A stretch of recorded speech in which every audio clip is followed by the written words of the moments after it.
Hi guys, we are back. We are back. I just need to check if we are live because you never know how these things works. Sometimes it works, sometimes it doesn't. I don't know. Okay, it does say that we are live, but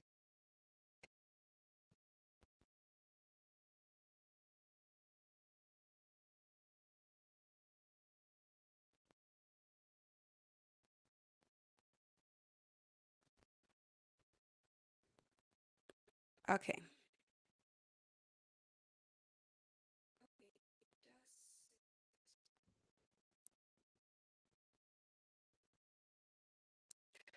Okay, I think we're okay. Okay, so welcome everybody to Lifted Voices with Fifi. I am Phyllis Rushidzo, and welcome to another episode, another day. Just as you can see on the title, today we're going to talk about something that is deeply personal to me, and it's about love that lives on. It's about the love of two incredible people that I've had in my grandparents who raised me, after my parents passed on, and I think they were my home, my teachers, and my heroes. And speaking of heroes and legacy, NBA season is back and Lakers are back. We didn't have a good start yesterday, but oh well, we tried. Luka Doncic sort of carried us yesterday. So yeah, anyway, besides about basketball. Uh, Today I'm going to talk about the people who really built me to become the person that I am today, the person who truly helped me to want to do what I do in terms of my job, my work. And I'm forever grateful for my grandparents. I think I lived through everything they've taught me, and I feel like if they were to be alive today, they'll be proud of the person that I've become. I hope they will be, because I try to live and do everything according to how they would have wanted me to do it. And I truly remember everything they say. And I feel like for me, that not all heroes wear capes, and they didn't wear capes, and but they fought little battles with faith, kindness, and strength. And everything that I do in Lifted, it is just every, for every child that I Lifted has held, for every family that we supported. And it is just a continuation of the love they poured into me. And that love, I just want to continue giving it. I want to do the little I could, but I don't think I'll ever do like how they did it, because they were amazing people, amazing human beings. And I just want to do the little bit their compassion didn't end with when their lives end, when they went to meet the Lord. It flows through the work that we do today, the work that does today, the work that most of my family members really do today. It's actually a continuation of their love, the continuation of the things that they taught us when we were young, the things that we grew up doing, the things that we learned through just watching them living their lives. They were just farmers, but they were farmers who truly transformed so many lives. And and there's a scriptures from Psalm 145:4. It says, one generation commends your work to another, they tell of all your mighty acts. And I feel like through Lifted, through the lives that we've lived, even my family really, it's like our grandparents, they were passing on the faith and the hope and the compassion that they've taught us. We feel like we can see it transiting from one generation to another, and we can see everybody growing in that faith, sharing that faith within their own communities, wherever everyone is in our family. I feel like we all live through and by the same love that we grew up with. And I'm just going to do a little bit behind the story of how my grandparents really are the one behind LiftEd, a story that is of love that refused to die, and a legacy that continues, just to lift other people around me personally. And when you look at this from the Bible, First Chronicle, we've heard this being quoted so many times. There is this love that always, is there to protect, love that always trusts, love that always hopes, love that always perseveres, and the love that never fails. And this fits perfectly with their love. They protected, they loved, they persevered, and now just live through the lives that I personally live. And it leads through my work, it leads through the work of my family members and those around us, not just us. Even in our community where we come from, in our village, you can see the continuation of their love, the fruits, the seed that they have really put in those places in our communities. You can start seeing the fruits of it. The continuation of it is through their love and their perseverance and their faith. And that's one thing that I truly loved about my grandparents, is they taught us not to be cowards. A lot of people find that, maybe my character can be a little bit strong, can be a little bit too much to bear, but I feel like I've been taught to be such a strong woman, not just a strong woman in general, but a woman of faith, a woman who loves those around, a woman who supports, a woman who wants to see everyone around them do better.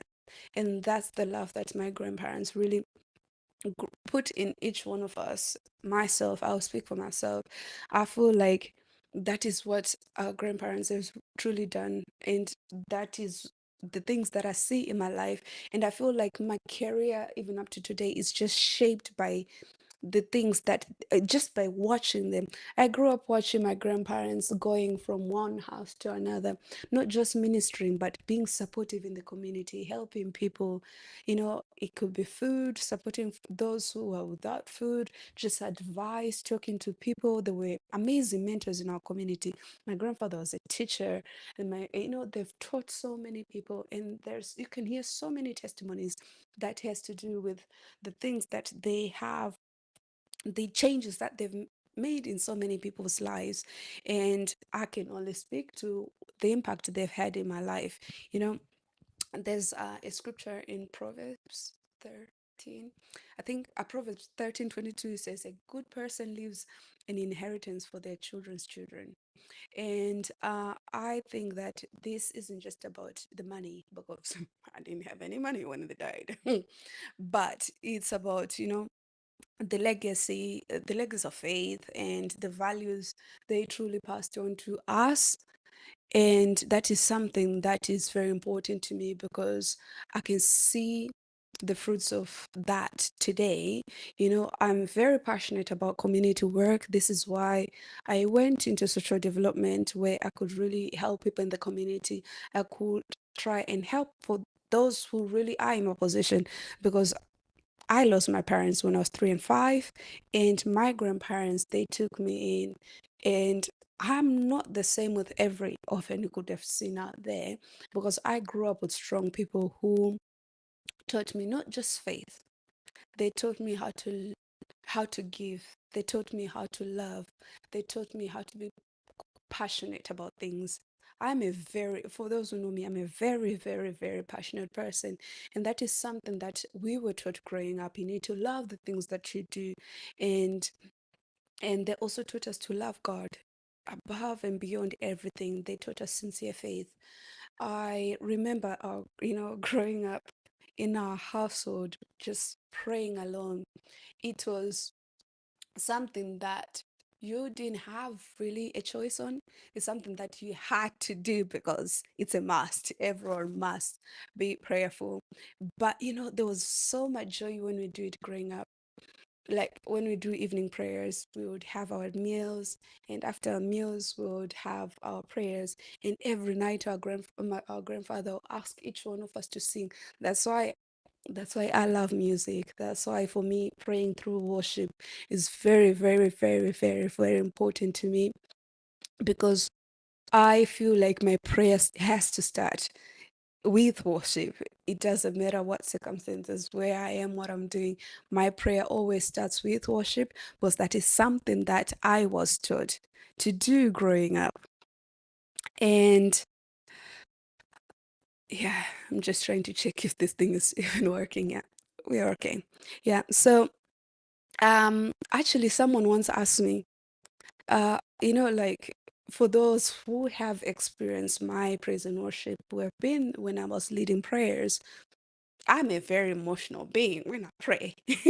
And someone asked me, how do you get that? You know, because some people can lead prayers and you just don't get that instantly. And sometimes you don't get that emotion instantly. And someone asked me, I remember this was last year. They were like, how do you do it? And I say, it's a feeling that I can't really explain because I also don't know how it works. But one thing I know, when I prepare myself to lead prayers, to especially to lead worship, I have one thing that I do every day, every day, every day. And there's a difference. You can see the difference if I lead worship without doing that. That is, I always, before doing anything, I always play songs in my language, especially the song that we used to sing with our grandparents growing up when I was very young. I play those songs all the time because I feel like they invoke this emotion inside of me. And that emotion, it really just transfers itself to my worship session when I lead. And it also, that's how I also create my worship set. So when I'm leading worship, my set list is also shaped by that. So I always sing like the songs that we used to sing growing up all the time. And if it's morning worship, I'll probably listen to songs like probably Psalm 23, but my grandmother's version of Psalm 23. And that one, it really just tips me off. It really just takes me over the roof because it really makes me just, like physically, I could just feel the prayers of my grandparents. I could just feel like I'm back in that time where we used to be together, where they used to pray for us, over us. And in the past, I've spoken about the habracha, the blessing. That is something that our grandparents always used to do for us. The habracha, it's a very uh, it's a practice that has been done in the Old Testament. The Israelis, when the elder of the families, they'll pray over the blessing. It's called the blessing, the prayer. I think this is something that we've heard so many times, and it's one of the scriptures that has been preached so many times, actually. And now, of course, we have the carry-up song, the blessing, but our grandfather really started that long time back, long time back before we were born. We grew up having this habraha being done over us, the prayer being done over us. When you travel, when you leave for the day, we always had them praying for us, blessing us. When you travel, they would sing Psalm 23. Oh, Lord, the, the way I miss is that. But, when I am doing something in terms of my personal ministry, I always go back into that time and how I remember it, and I can just visualize literally just heaven of prayers just being poured out on me. And that's how I really been living in my ministry, because someone actually I've been going through people. I've got so many many questions to answer. And unfortunately, I did promise someone that I was going to go through their question today, but I also promised this question that I was going to answer someone, because they asked me. I always mention my grandfather, my grandmother all the time, and sometimes I either cry, sometimes I either laugh, is because they really played a big role for the person that I am today. They are the one behind every work that I do. They are the ones behind the passion I have for LiftED, supporting young people to be in education, to be involved in the community life, and to make sure everyone's well-being is well taken care of. And I grew up watching my grandparents. I feel like for me, because I didn't have proper guidance having to come to the UK. I didn't have proper guidance on how to live that life that I grew up knowing, because I lived with my grandparents. They lived the life of service. They minister. They didn't just do ministry. They also did community work. My grandparents, they visited people when they were sick. They went into people's homes. They led people in church. They went around our villages building churches and just supporting community churches, not just our own church. My grandfather would walk through the street asking people in their own homes, who, like where I come from, some people used to start church in the afternoon, but for us, we used to go in the morning. And on his way back to church, he would walk through each house and asking people, have you left that? You need to leave. You're late for church. Things like that. Those little small things that I grew up watching him do is something that is sort of just continues. And it's something that really kept me and my faith going, because I also mentioned last week, I also went through a season where I just wanted to be separate from my faith. I wanted to be separate to everything that I believe, because I felt like, having lost them, I felt like there wasn't any other good examples to leaders. I feel like in the church itself, there's so many people who are doing so many things, but there's also lack of leadership. There's, especially for young people, a lot of things that we've seen. This is why I'm so passionate about social development, youth reintegration, just supporting young people to connect them into the in the society. How can we support young people?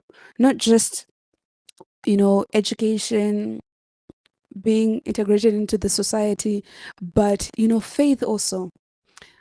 There is so many things that is done. You can go to every retreat center from January to December. Every single month, there's retreats for everybody. You can go to every church. There's programs for everybody. But I feel like youth programs are like here, there. I've been in ministry when I was in Divine. When I was in Ramsgate. I think we had the entire 7, 8 years I was there.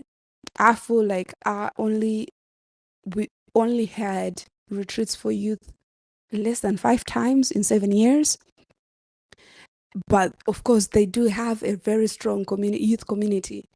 But I feel like everything else, not just there. I've been to a real youth ministry, Jesus Youth, and it's all about youth.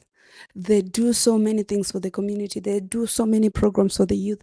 They have weekly programs for the youth. And I still feel like we're not really doing much work in terms of youth involvement, because the youth in today's world are still lost. And I feel like the elder generation is the one that held that faith. And we're slowly losing that. And I feel like it's non-existent now. It's still there. And when we look at big organization, like this is something that I also notice even at work, we're fighting so much. Having youth to be involved in programs, having youth voices. And the UN conference I went to, when was it? Was it May, June? Yeah. They were also talking about the youth voices. How can we integrate youth voices in this? How can we support the young people, because they're the future of tomorrow? They're the leaders of tomorrow. How can we have them involved in the community? So not just in the world, as well as in the church.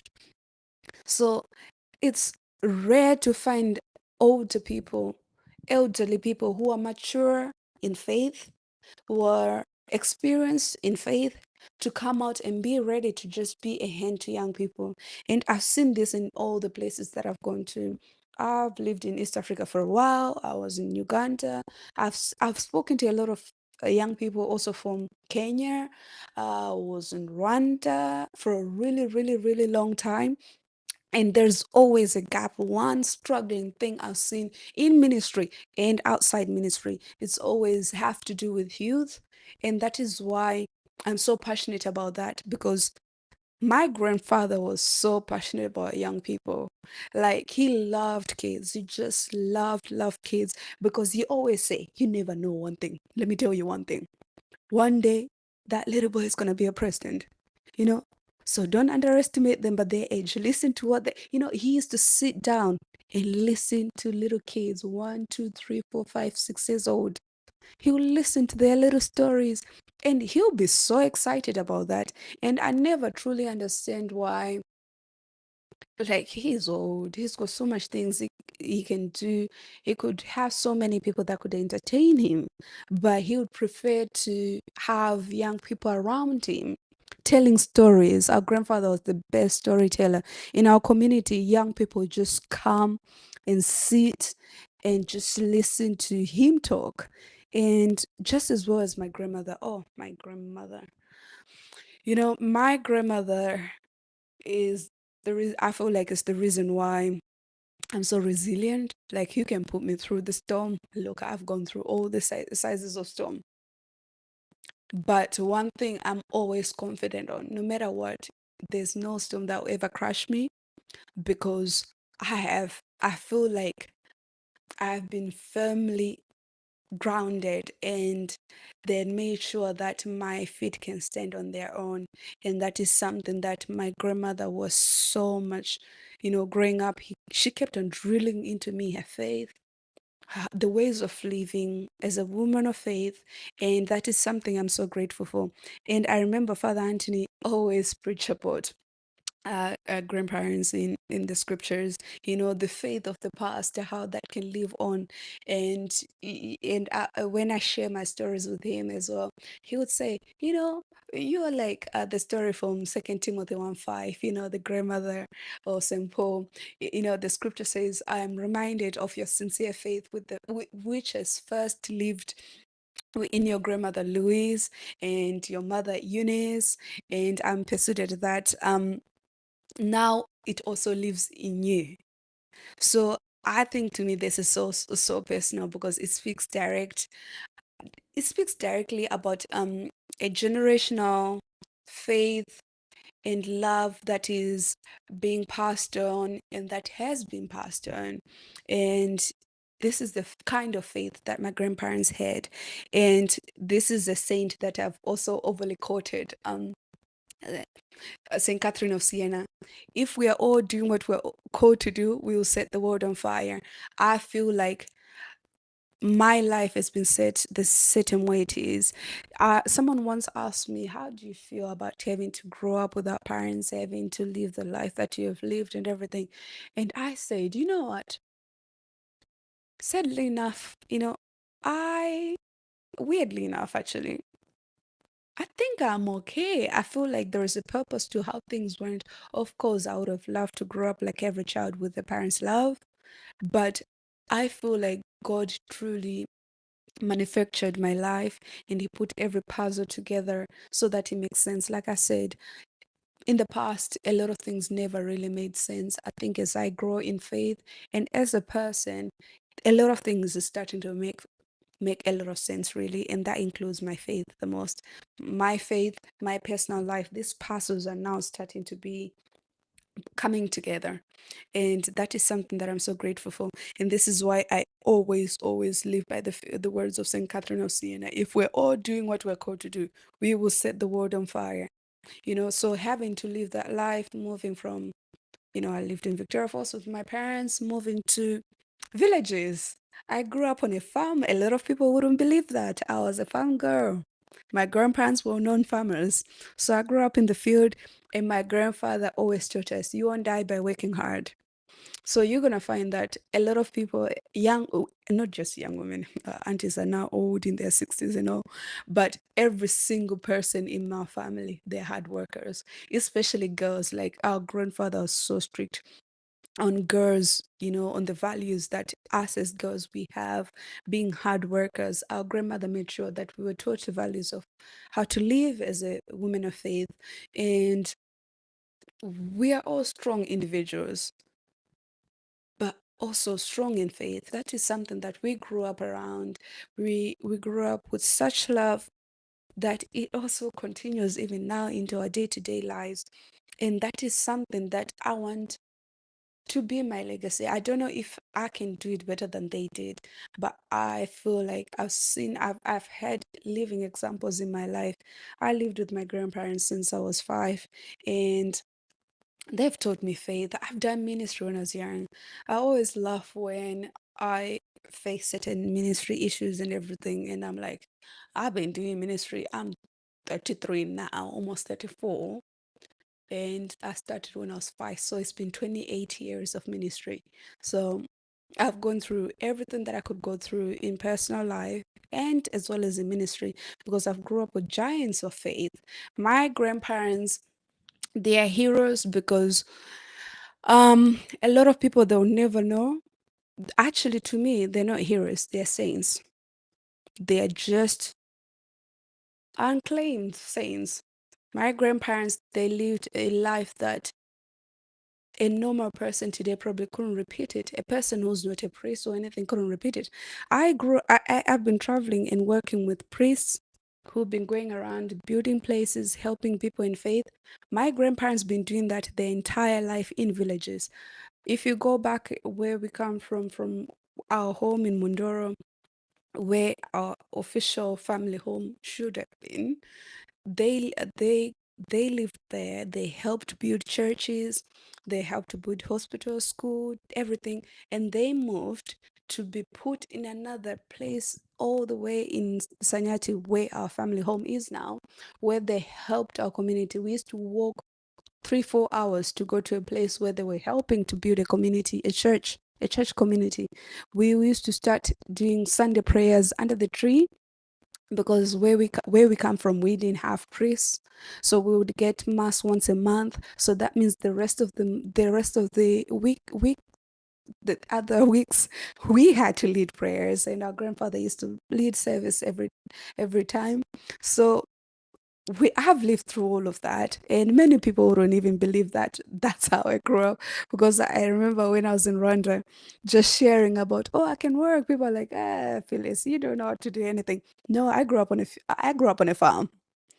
Not just a normal small garden.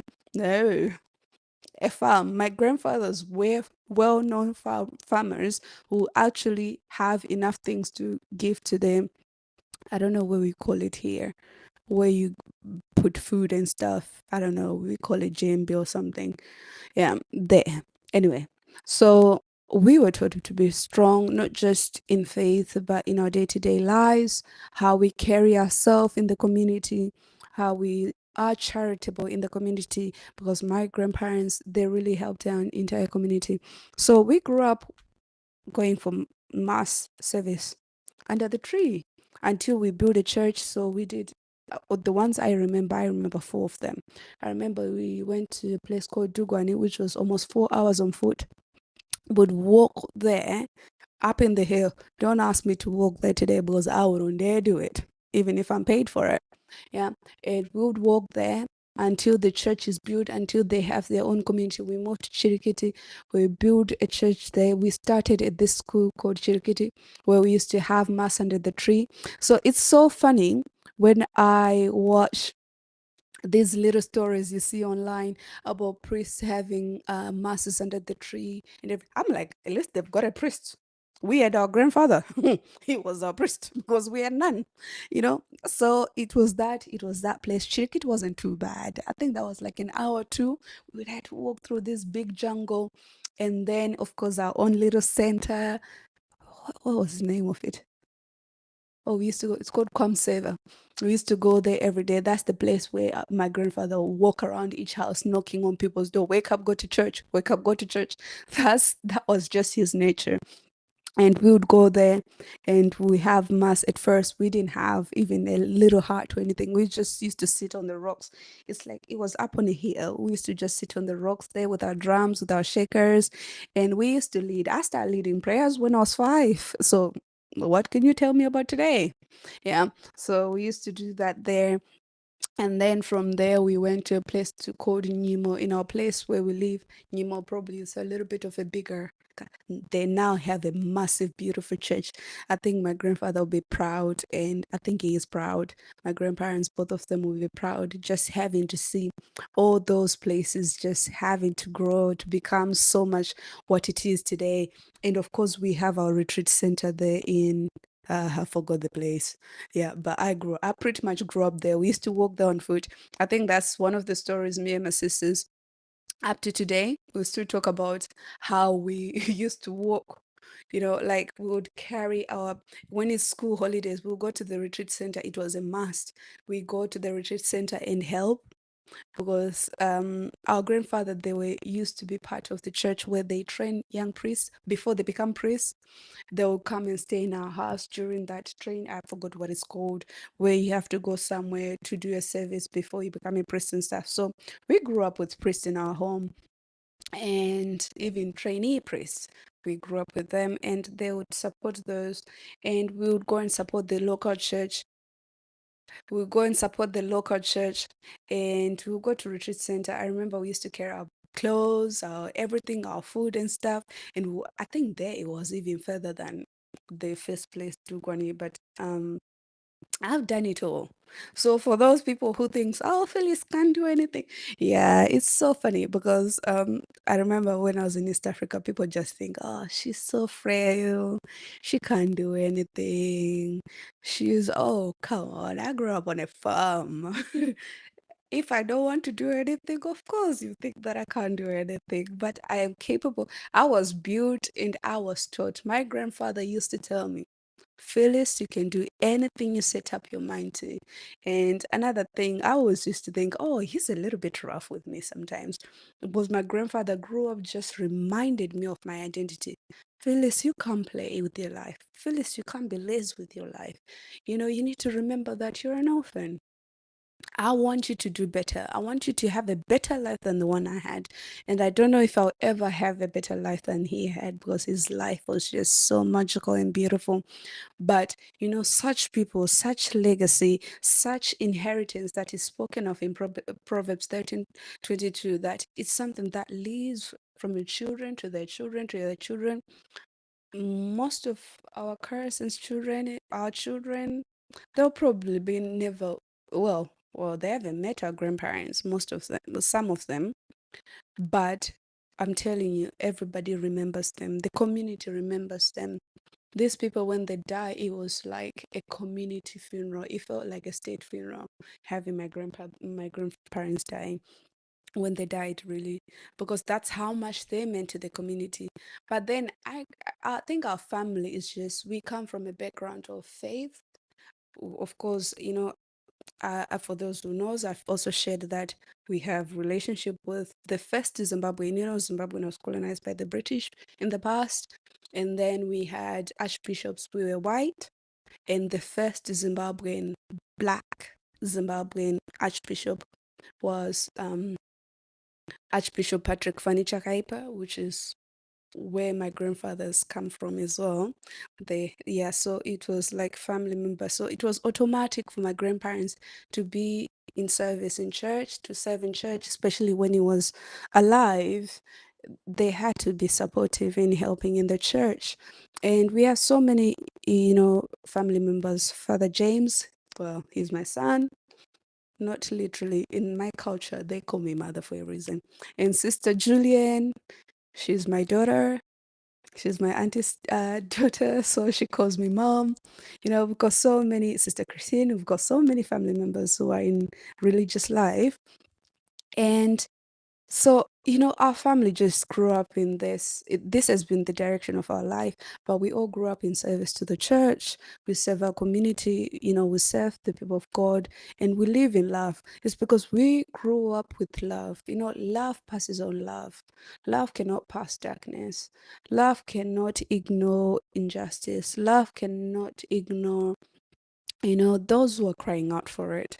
And our grandparents taught us that you don't turn away when someone is in need, but you support. You do what you do, you can to your best of your ability. And this is something that personally I never really like. Well, most of us, we hated it, especially me and my sisters, especially like, for example, we've gone to the farm. Our grandparents only used to make us work one day a week, which was Saturday. Monday to Friday, there were school days, we did not do any work. Sunday, it was the day of the Lord, so we didn't do anything. So it's always been on a Saturday. We go to the field, we work, and we come back. When it's time for us to eat, it's like we have so many people already at our house. So we had to share our food. And it used to be something very disturbing growing up, because didn't understand their heart. But now being an adult, now being in the field that I'm in, the work that I'm doing, I now it, I also feel guilty just having to have those thoughts as a child. But I'm always forever grateful for my grandparents, for the love they've put in us, for the faith that they've put on us. And like I said, again from Psalm 145, 45:4, one generation commends your works to another. They tell your mighty acts, and the acts of people like my grandparents will live on. Especially as long as I am alive, as long as I live, I'll do my best to be supportive to the community, to those around me, to share my faith, not just my faith. Our grandparents, they shared more than just their faith. They shared their love, and their act of faith shone through the love they had for the people of God and everyone they meet. And that is the same love that I want to spread, the same love that I want to have. And I think that is it for today. And if you have any questions about anything that you want me to talk about, anything that you want me to cover, please let me know. But I also want to start a community for the youth. I'm going to have two separate ones because obviously, like I say, I've studied in social development. I'm working in social development. So this is my field in public. I've got a background in public health, health promotion. So I do a lot of public health work and as well as social development, especially in young people. And this is something that I want to continue doing for myself and to be supportive in my communities and those around that I could reach and to my capacity too. So I also want to start some work that we can do with young people, especially in Africa. I was in East Africa for a while, so really my target will be East Africa and Southern Africa. As always has been um, where we can do more work together with young people, give advice to young people. I'll probably try to get more people who know and who can support, who knows anything that goes on. Because I was talking to some young people about work who are also in faith and how do you balance work and faith. But also, if you don't have the work, how do you live on, even though you're in ministry, you're in faith, you're serving? How do you manage? Because you can be in service and work without a job, you're going to struggle somehow to how to live on. So how can we help each other?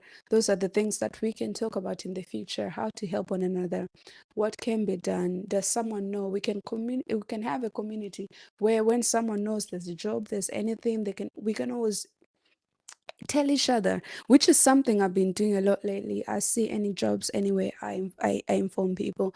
I know something is going on, I inform, because why do I keep information to myself when I can help someone? So I think we're going to be doing a lot of information sharing, and I want to work with other young people to do the same. So for those young people who knows things, who also wants to make a change in their community, let's do this together.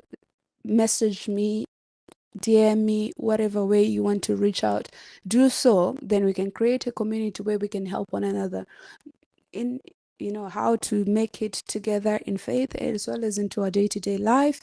So this is something that we're going to do looking into the future. So that is that. We can also create ministerial community where we're going to do some programs where we can help each other to build our faith as young people, and we're going to do this over time. So this is something that is still in the works. This is something that we're going to do eventually, but one step at a time. We work together. Thank you, and keep on praying for me, keep on guiding me. We'll do this another time. Until next week, stay blessed. Bye.